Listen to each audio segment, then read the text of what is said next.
Hello and welcome to Riverside Reflections. I'm your host, Denise Associate Vice President for External Affairs here at the hospital. And today we have a special guest, actor Lillo Brancato, but he's so much more than that. And so we're very excited to talk to him today. Thanks for being with us today. Thank you so much for having me. Absolutely. So, in doing a little research about you, I know that you are from the community, and I do know that you've had some very prominent movie roles. The Bronx Tale comes to mind. The Sopranos, which is a series, that comes to mind as well. Can you give me a little bit of your history, your background, before we get into the other aspects of your life? Well, I'm from Yonkers. I wasn't born here, but I was raised here. Yeah. I was born in South America, in Bogota, Colombia. Okay. I was adopted when I was 4 months old by Italians.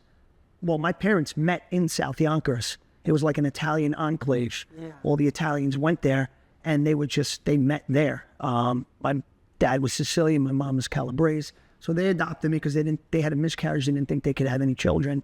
So then they found me. Then it turned out my brother Vinny was born 9 months later. So we're 9 months apart. Then I just grew up in Yonkers my whole life. I went to, some public school, Catholic school.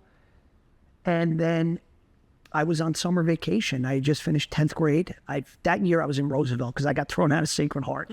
And then I got thrown out of Westlake High School up in Thornwood or whatever. But they only threw me out. It wasn't because of my behavior like Sacred Heart. They threw me out because I was using like a fake address. My mom's from a little town in Calabria, the province Cosenza, the little town. There's like a few thousand people. It's called Acri, A-C-R-I. The vice principal of Roosevelt High School, his name was Angelo. Yes. Of course. His mother and my mother's houses were back to back. I can't. Angelo Patron. He also played for the... Angelo Patron. You might know Mr. Patron. Yeah. Wasn't he like a superintendent or something? Yes. He was the principal with Dr. Yazzulo. This is back in 90. He was the assistant principal. And Angelo Patron. So now my mother goes, maybe you just go to Roosevelt. She goes, my paisan is over there. My paisan Angelo. She goes, maybe you'll be all right over there. So I remember I went to there and we used to speak Calabrese, like the dialect, in the hallway. So I never forget what he told me because I got thrown out of Sacred Heart that year. I got thrown out of Westlake. So between all the throwouts and the days looking for a new school, I went to school like 30 days that whole year. Oh my God. So it was like April, May, and I'm in Roosevelt, and I remember I was walking down the hallway with Mr. Patron. Yeah. And I wanted to get out of going to school for the rest of the year. So I told him, I said, hey, maybe I missed so many days. I said, is this year even going to count? I said, shouldn't I just come back September and we'll start all over. You know what he told me? I'll never forget this in my life. As we're walking, he said, you know why Mussolini made the buses run? And I said, no, why? He goes, because he was the boss. Like I'm the boss here. He said, you come to school and you pass. And I did. 11th grade, but That's a good... He said, do you know why Mussolini made the buses run? Because he's the boss, just like I'm the boss. That's what he said. Funny and very... But that's when they found me over the summer for the Bronx Tale. I heard about the film. It was the summer of 10th grade. I was promoted. He kept his word. I went to school like 20 days. 11th grade, here I come, right? So now, over that summer vacation, I had heard about the Bronx Tale. I was like, I was started drinking. I was sleeping in my friend's car. Yet someone's car. My mom threw. Yeah, I was bad. Okay. I was a bad kid. Very bad. I got thrown out of schools, like all this stuff. And then I remember it was the day after 4th of July, 1992. I heard about the Bronx Tale. I heard all these different kids were reading. But you think it's like such a long shot. This is not going to happen to you, to be in this movie. Right. It's not like it's a little part where it's like, oh, we got 2 scenes in a movie with them. This is the movie. You are the movie. You narrate it. You this, you that. So to be in something that big in that capacity, it's just... age. Yeah, at that age, it's just not believable. So what was that experience like once you got it? Because you obviously got it. So what was that like for you? You're referencing... Well, they found me on the beach. We went to the beach July 5th. My brother called me out in the water because the guy was handing out flyers. My brother said, wait till you see my brother. He looks just like De Niro. Wow. So then I went to audition, and then I got called down to Manhattan, and then I kept getting callbacks. Once I met De Niro, it started becoming more real. Yeah, because that's De Niro. Now, but so it had never really occurred to you to be an actor before this came to you? No. I did see a psychiatrist when I was a kid because I was bad. So the school recommended this guy's got to go seek some professional help. because she's a little too much. A little bad. Yeah, so I used to ride my bike to this guy, Dr. Lupiani. The only reason why I chose him is because he was in biking distance. So I used to ride, and he was on Mile Square Road, literally right up the street, Donald Lupiani. And then I saw him at the mobile gas station after I got in trouble. He wouldn't even look at me. But he told me when I was a kid, the reason why I brought him up, I had to go see him, but he did say, you would be good in the dramatic arts. He said it to me. You would be a good actor. Interesting. Right? So now I got the part. I remember it was a blizzard. So we're like walking the streets. He's shoveling the snow. He goes, I told you. He goes, I told you to be a good actor. And because of that, because now after the movies, then I started doing drugs. So it was after. So you had referenced before that you were sort of bad and you were out. And never the drugs. But he said, I could see that happening to you. Because I went to see him after. Because my mother said, but once he said, I told you you'd be good in the dramatic arts, I knew he was onto something, and I knew he actually knew what he was talking about. My parents, my brother always attributed my drug abuse and my drug use to being adopted. I know for a fact it wasn't that. Because I was adopted, but that stuff, I'm glad, I'm so, so... You obviously are fond of your parents. Yeah, exactly. Like, I'm so lucky. That's not, what am I missing? I got, you know what I mean? Got something great. So I said, maybe I should go see Lupiani and see what he says. And he basically just chalked it up to, that's your personality. I remember we used to talk about fast cars, loud music, all this exciting stuff. He goes, I knew you would grab... Type of yeah, guy. He said, I knew. And you wanted to test and try. I like adrenaline. Yeah, I feel like it. Yeah, like I'm an adrenaline junkie. Yeah. If it comes from working out, people are like, well, you work out so hard. It's not because I got the discipline, because I crave that adrenaline. And when I'm running so hard, my endorphins fly through the roof. I could tell. Yeah, and that's what, but it's all channeled in the right way now. Yeah, so you grew up in Yonkers and you got into that movie. It was after the movie then that you kind of got yourself into a little trouble. Yeah, well, then I started smoking weed, and then it went from that to the next thing. How did weed affect you? I mean, initially, when you first do it, because you don't have a tolerance, like you're out of there, you're zoned out for hours. Really? It makes you laugh, and then when all that subsides, then you want to eat like a pig. Okay. Yeah, from from a Snickers to a tuna fish sandwich, to a chocolate milkshake. That's the kind of stuff. So then then don't you stop. went from weed, it progressed to what? I was a crack addict. I was a heroin addict. I was spending almost $1,000 a day doing crazy things. But when I wanted it, while you were working, toward the end, it was, yeah, I did definitely, like in the scene in The Sopranos with Furio, when he comes in, I'm in my underwear. I was high on dope from the night before. But it got really bad from like the beginning of '05. I lost my cousin. Her name was Dina. She was 21 years old. She died of brain cancer. She suffered for many years. I was taking pills at the time. And then, like, because, the pills were becoming so big that the government started cracking down on them, and it made it harder for you to get on the street. So what does that leave you? Then it leaves you heroin. Then you go to that. And then, you're snorting 15, 20 bags a day. Then you realize I'm spending $20, $200 a day. And then somebody says, hey, well, if you put it in your arm, you can, $30, $40. But I never went that way because I had money. So I just did it. And it just came to the point in my life where, I mean, listen, somebody died. It's something I think about all the time. And, it just got to a point, but that wasn't my rock bottom. So let's talk about that. So you've given us quite a story. What was that turning point for you? What happened that made the click in your brain? I got in trouble December 10th, 2005. So all of 2006 in Rikers Island, I was in NIC, which is North Infirmary Command, because I got shot 3 times. And that was not your low point? No, it wasn't. Interesting. Because if anything, I was in pain, so I wanted more pain medication because I was an addict, a junkie, and because I was in real pain. So I was craving those. And I was, like I said, North Infirmary Command, which is a hospital. So in the beginning, I was in the annex where they have the dorms, like the sick people, because I was like needing dressing changes. But once they saw it was good and it wasn't going to get infected, they moved me over to the main building. Wow. But we used to go to church every Saturday with the people in the dorms. So these people in the dorms, they had wheelchairs. So you were going to church? Yeah, but I was getting drugs there. I was getting morphine, sulfate, MS Contin. I was getting, everything at jail. And I had this one kid, he would put him in his wheelchair. He would hide him, give me the drugs. And then my mom would send money orders, but she didn't know it was for drugs. She thought it was for cigarettes. So then I found my way in there. So I was getting 20 morphines every Saturday at church. And then I had another kid in the next cell block. He was a blood, and he was getting heroin, straight New York, bundles. The mailman was letting it in. He got arrested right out in the parking lot. We saw the whole thing. It was on Eyewitness News. So he was bringing in the heroin. So I was getting it. So November 12th, 2006, I got 20 MS Contents at church. All right. And then I remember it was my neighbor's Sweet 16. I remember I called her. She was so sad I couldn't be there. And meanwhile, I'm in jail. Somebody's dead. I'm still getting high. And then Poe called me in the morning. He said I might have some soup. That's what he called the heroin. I totally forgot about him. He didn't get the heroin. I'm already high on this other stuff. I sniffed the 4 bags of heroin.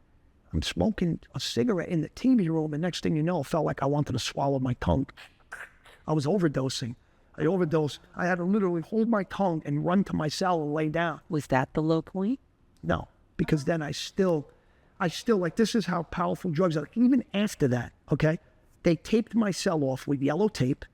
It was a crime scene. New York City detectives came, interrogated me because they wanted to know, where are you getting this? You're a high-profile guy. How does this come in here? How does this happen to you? That was on Saturday, I overdosed, and then on Monday they gave me my urinalysis. They found out. And then I went to the box. But before I went to the box, I was still getting high because the kid had it, and we were still doing it. My cell gets searched. But just to show that reaction, the strength of the addiction, how powerful it is. That's my point. Yeah, that's very interesting. So let's go to the low point. Well, the low point is after I overdose, I'm doing it. And then I go to the box, okay? And then Corey, the guy who I told you bought the transcripts, he came to see me. And my cousin Pat, who became a lawyer, because I told him to fill in for me at Corey's, he ended up staying. Now he's a judge. So they come to see me in the box. They knew that I was there for overdosing.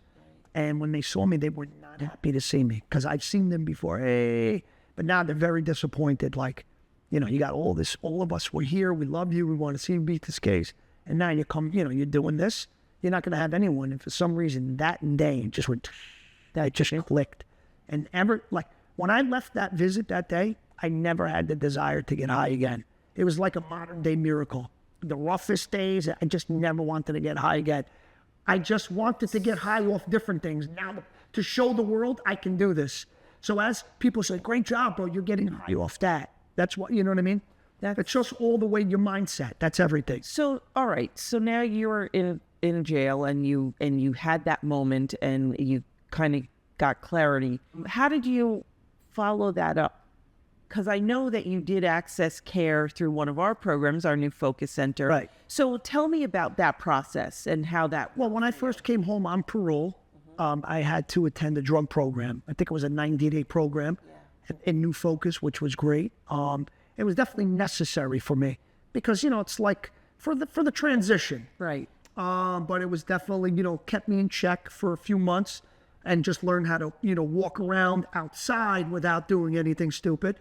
But I could see like it was like a symbiosis, a mutually beneficial relationship that we had all together. Because it's like, this is the city that I grew up in and I lived in, right? And a lot of these people in there, I either went to jail with them, they sold me drugs, we did drugs together. So now everything is full circle and I see a lot of people that I know from the street, but now you're in a position to actually help them. Because now you came home from jail, like people know what you went through, but now they see you're sober and stuff like that. And just me helping other people and seeing all the people that did need help and how helpful I could be to them, just based on me being in movies and stuff like that. I don't think I'm better than anyone because of it. But some people, because you were in those situations, maybe will tend to listen to you a little bit more. You have a compelling story. Like that too. Like you've had great success. Right. So people listen. So I said, you know what? This is a pretty cool thing that I can actually help people. Because by doing that, I'm helping myself. Right. I'm telling you to do the right. Oh, you don't need this. Come on, man. You know what I mean? So now you told that person that. So that person's hanging on your every word and listening to you for guidance, for courage. You can't go do that and be bad now because he's going to say, he was just telling me. And then they're going to fall off the deep end. So now it's like 2 people relapsed because of you. Right. So when you were in treatment and you spent, it was 90 days, you said, what was it about the conversation and the daily habit of that really worked for you?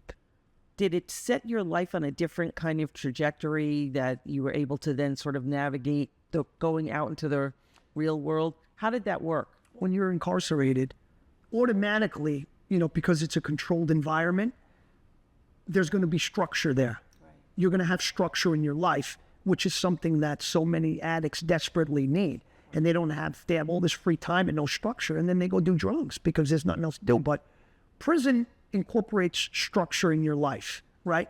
But then when you come home, a lot of the structure's gone. But what New Focus did for me, because I had to go 5 days a week, and they had structure there. You go, and this is this group, right. And then you're over here. So it was like a part of your day. And I live by structure. You have to have that. That's why they make these. Yes. If it didn't matter, they wouldn't have these, and you just figure everything out for yourself. But this helps you figure it out. Like, all right, now it's time. And it's very necessary. If you're in recovery, you have to have structure in your life. So I know you're still acting, but I also know that you're involved in a bunch of new things, and I want to kind of talk about some of them because I have to, just from listening to you, I have to believe that when you share your story, it does aid in your recovery. It does keep you on track, right? Is that a fair statement? Because it's almost like you're out here preaching about your recovery and the right things to do. Then it's almost like an embarrassment to go relapse. Yeah. I'm building myself up so much that it makes it so much harder to go back because what a fool I'm going to look like. Right. Sometimes they say, like, I don't know, sometimes like even being a little arrogant, it helps me. People say be humble. Yes, I understand that's the key. But sometimes a little arrogance, it's because now I don't want to fool. Because I told you all I'm all this and this. So now, and that helps me. It helps me. Whatever works. You know what I mean? That's very whatever works. So let's talk about some of the things you're doing. You have a podcast, right. The Culture Project. Right. Tell me about that. Well, this company right here, More Life Recovery, we give you more choices so that you can have more life. It's a treatment center in Metuchen, New Jersey. Right. My boss is Steve, Matt, Joe. They also have a faction of themselves called the Jersey Buds, because they're buddies from New Jersey, and they also sold weed. But now they own like 5 treatment centers. So they had the idea to let's do the podcast. And it's just basically, helping people be the best version of themselves. Wow. You know what I mean? Who are they inviting in to be guests on that? Well, we've had a few rappers. Just to show like the kind of rags to riches stories. Yeah. We got the girl from Bronx Tale. We got Dominic Lombardozzi. He was in Bronx Tale too. He's in a lot of stuff now. So that's very interesting. So you're doing the podcast. You're doing a little PR for More Life. Well, director of public relations, but I'm also boots on the ground. I run groups and stuff like that. Good for you. Yeah. That's the stuff I really like. In my experience, I have a number of gentlemen who work in our behavioral health who report to me, and they do what they do, which is very involved with bringing people into care, into recovery. Because it helps maintaining their sobriety, and they control it. So are you acting now? Are you back in that? Because I know you're doing the pod. Yeah. Well, I'd like to do my own things. I co-wrote a film called Sleepyhead, and then I wrote one called Never Meet Your Heroes. It's about addiction with the girl Terrell Hicks from a Bronx Tale. We have a daughter. Her character's a nurse, and she's going to work in this hospital. So the road that you've traveled is an interesting road, and certainly been a bumpy road at times. And you talked earlier about growing up in Yonkers. Why come back to Yonkers? What is it about Yonkers? Well, I got all my family here, the familiarity. It's not a bad place to live. New York City's right here. Yeah, New York City's right here. You got access to trains. You got, upstate's right there. So Yonkers is nice. It's a good place. Yeah. So I wanted to know, what would be the message you would have for young people, adolescents today, who are faced with making decisions about what they're going to do and what they're not going to do? I mean, obviously they are at a crossroad in their lives to, either go right or left, and there's a lot of decision making at that point. But the decision to use or not do drugs is a no-brainer. I mean, you don't have to make the mistake yourself. Look at the mistakes that others have made and how drugs and alcohol have impacted their lives. Because you're going to be no different. Not you, but they are going to be no different if you go down that road. Don't you think, though, that adolescents think that nothing bad will ever happen to them? Absolutely, because I was that way. I absolutely thought nothing happens to everyone else. And then it did happen to me. Then I said, okay, this is very real, and I really need to pay attention, moving forward. But, it will happen to you. If you don't make good choices and decisions, you're going to end up in a bad place. That's just the bottom line. So learn from the mistakes of others. That's what I would say. Wonderful. Thank you so much for sharing your journey with us. It's quite an astonishing story, and I really appreciate your generosity in your time with us today. Thank you. So My pleasure. and thank you to all our audience for being with us today. We'll see you again.